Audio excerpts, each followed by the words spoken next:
ओम श्री परमात्मने नमः। यथार्थ गीता अध्याय 14 श्लोक 17 और 18। सत्वात् सज्जायते ज्ञानम रजसः लोभ एव च प्रमादमोहो तमसः भवत अज्ञानम एव च ऊर्ध्वं गच्छन्ति सत्त्वस्था मध्ये तिष्ठन्ति राजसा जगन्यगुणवृत्तिस्था अतः गच्छति तामसा। भगवान बोले, हे अर्जुन, सत्व गुण से ज्ञान उत्पन्न होता है और रजोगुण से निस्संदेह लोभ बढ़ जाता है और तमोगुण से प्रमाद और मोह उत्पन्न होते हैं और अज्ञान भी होता है। तमोगुण से गुणों में भी अच्छा है तो सतोगुण अच्छा है। सत्व गुण में स्थित पुरुष स्वर्ग आदि उच्च लोकों को जाते हैं। सत्व गुण में स्थित पुरुष स्वर्ग आदि अच्छे अच्छे उच्च लोकों में जाते हैं, श्रीमानों के घरों में जाते हैं। रजोगुण में स्थित राजस पुरुष मध्य में अर्थात मनुष्य लोक में ही रहते हैं, पर वो मध्यम वर्गीय परिवार में रहते हैं। तमोगुण के कार्य रूप निंद्रा, प्रमाद और आलस्याद में स्थित तामस पुरुष मरने के बाद अधोगति को जाता है। अर्थात क्या बनता है तमोगुणी व्यक्ति अगले जन्म में? कीट, पशु, पक्षी, नीच योनियों में कीड़े मकोड़े नरकों को प्राप्त होता है। भगवान बोले, सत्वगुण से ज्ञान उत्पन्न होता है, यानी ईश्वरी अनुभूति का नाम ही तो ज्ञान है। ईश्वरी अनुभूति का प्रभाव होता है सत्वगुण से, और रजोगुण से निस्संदेह, इसमें कोई संदेह नहीं है कि रजोगुण से लोभ उत्पन्न होता है तथा तमोगुण से प्रमाद, मोह, आलस्य यानी अज्ञान ही उत्पन्न होता है। मोह में पड़ जाता है व्यक्ति, प्रमाद में हो जाता है। ऐसे तमोगुणी व्यक्ति का मरने के बाद उत्पन्न होकर कौन सी गति होती है? भगवान बोले, सत्वगुण में स्थित हुआ पुरुष ऊर्ध्व मूलम, उस मूल परमात्मा की ओर प्रवाहित होता है, यानी ऊपर की ओर चलता है, भगवान की तरफ चलता है सत्वगुण का व्यक्ति, और निर्मल लोकों को जाता है। जो अच्छे अच्छे लोक हैं उनमें उसका जन्म होता है अगला, और फिर आगे उसे बढ़ने का, प्रभु की तरफ जाने का मौका मिलता है। और रजोगुण में स्थित राजस पुरुष मध्यम श्रेणी के मनुष्य होते हैं, यानी रजोगुणी व्यक्ति जो राजस पुरुष हैं, जो संघर्ष कर रहे हैं, वह मध्यम श्रेणी के मनुष्य हैं। उन्हें आगे बढ़ना है, पैसे के लिए नहीं, पैसा तो कुछ नहीं है, ये तो माया है। आगे बढ़ना है तमोगुण और रजोगुण से आगे निकलने का, सात्विक गुण के लिए।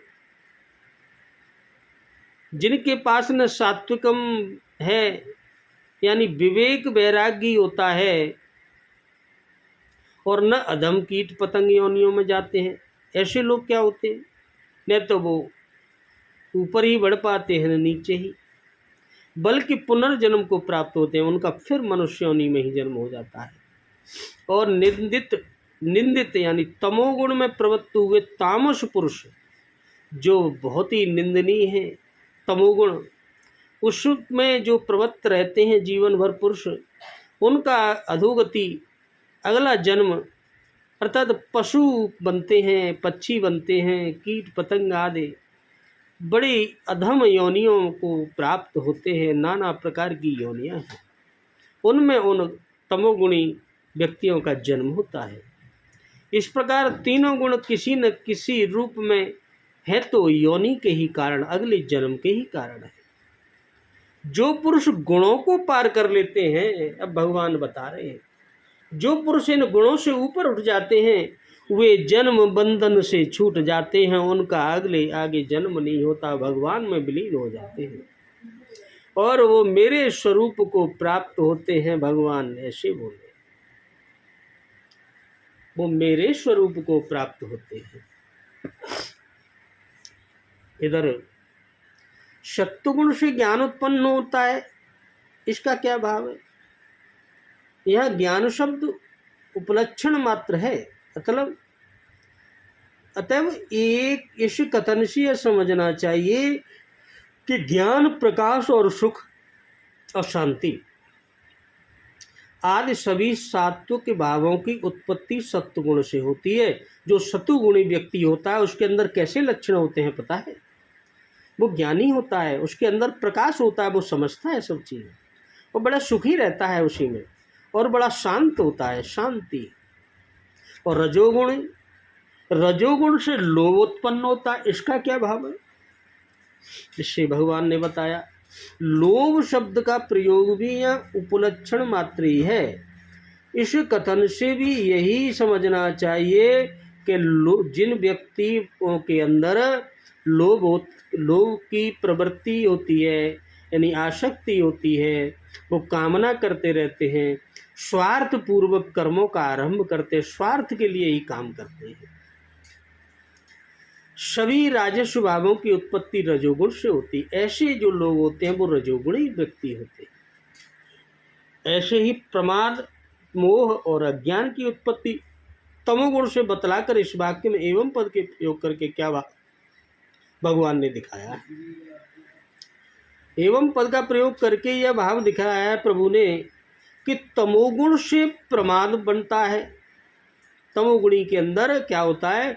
प्रमाद होता है, मोह होता है, मोह में पड़ा रहता है, और उसे अज्ञान होता है। अज्ञान तो उत्पन्न होते ही है। इनके सिवा उसके अंदर क्या आलस्य आ जाता है, वो निंद्रा आ जाती है, अप्रकाश यानी उसे समझने की क्षमता नहीं रहती है, अब प्रवृत्ति, किसी चीज में प्रवृत्त होना नहीं चाहता। आदि जितने तामस भाव हैं वे सब भी तमोगुण से ही उत्पन्न होते हैं। सत्व आदि तीनों गुणों के कार्य ज्ञान आदि का वर्णन करके अब सत्वगुण में स्थित कराने तथा रज तथा तमोगुण का त्याग करने के लिए तीनों गुणों में स्थित पुरुष की भिन्न भिन्न गतियों का प्रतिपादन भगवान कर रहे हैं।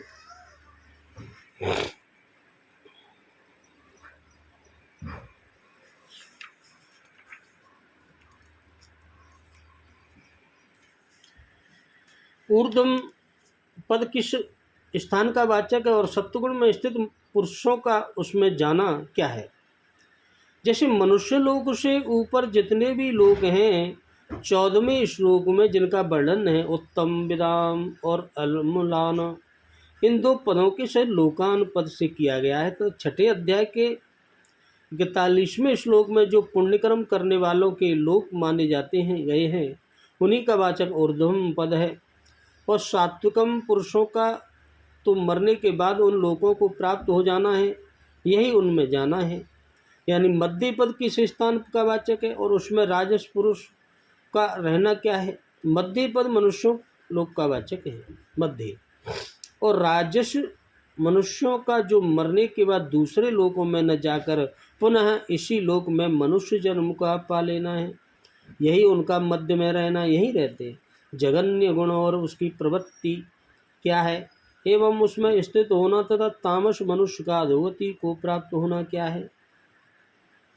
जगन्य शब्द का अर्थ नीच या निध होता है। जगन्य गुण तमोगुण का वाचक है तथा उसके कार्य प्रमाद, मोह, अज्ञान, अप्रकाश, प्रवृत्ति, निंद्रा आदि उसकी वृत्तियां हैं, एवं इन सब में लगे रहना ही उनमें स्थित होना है, तमोगुण में। इन वृत्तियों में लगे रहना मनुष्य को तामस कहते हैं, तामसी पुरुष है। उन तामस मनुष्यों का जो मनुष्य शरीर से वियोग होने के बाद उनका जन्म होता है, वह कीट पतंग, पशु पक्षी, वृक्ष आदि नीच योनियों में जन्म लेना है, एवं रौरव, कुंभीपाक आदि नरकों में जाकर यम यातना के घोर कष्टों को भोगना है, यही उनका अधोगति को प्राप्त होना है। तीनों गुणों की वृद्धि में मरने वालों का प्राय इसी प्रकार भिन्न भिन्न फल 14वें और 15वें श्लोक में बतलाया गया। फिर उसी बात को यहाँ पुनः क्यों कहा गया? उन श्लोकों में यदा और तदा इन कालवाची अव्ययों का प्रयोग है अतः वो दूसरे गुणों में स्वाभाविक स्थित होते हुए भी मरण काल में जिस गुण की वृद्धि में मृत्यु होती है उसी के अनुसार गति का परिवर्तन हो जाता है। यही भाव दिखलाने के लिए यहाँ भिन्न भिन्न गतियाँ बतलाई गई हैं और यहाँ जिनकी स्वाभाविक स्थायी स्थिति सात्विक गुणों में है उनकी गति के भेद का वर्णन किया गया है। अतः पुनरुक्ति का दोष नहीं है। 15वें श्लोक में तो तमोगुण में मरने का फल केवल मूढ़ योनियों में ही है, जन्म लेना बतलाया गया है। यहाँ तामसी पुरुष की गति के वर्णन में अधः पद के अर्थ में नरक आदि की प्राप्ति भी कैसे मानी गई है। वहाँ उन सात्विक और राजस्व मनुष्यों की गति का वर्णन है जो अंत समय में तमोगुण की वृद्धि में मरते हैं, इसीलिए अधः पद का प्रयोग करके मूढ़ योनिषु पद का प्रयोग किया गया है, क्योंकि ऐसे पुरुषों का उस गुण के संग से ऐसा जन्म होता है जैसा कि सत्वगुण में स्थित राजर्षि भरत को हरिण की योनि मिलने की कथा आती है।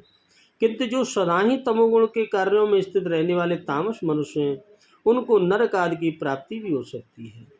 16वें अध्याय के 20वें श्लोक में भगवान ने कहा भी है कि वे तामस स्वभाव वाले मनुष्य आसुरी योनियों को प्राप्त होकर फिर उससे भी नीची गति को प्राप्त होते हैं।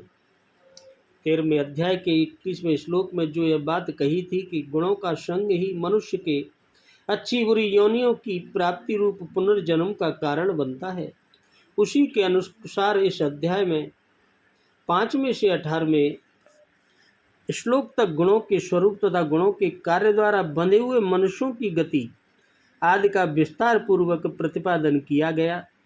इस वर्णन से यह बात समझी गई कि मनुष्य को पहले तम और रजोगुण का त्याग करके सत्वगुण में अपनी स्थिति करनी चाहिए और उसके बाद भी सत्वगुण का भी त्याग करके गुणातीत हो जाना चाहिए, गुणों से ऊपर उठ जाना चाहिए।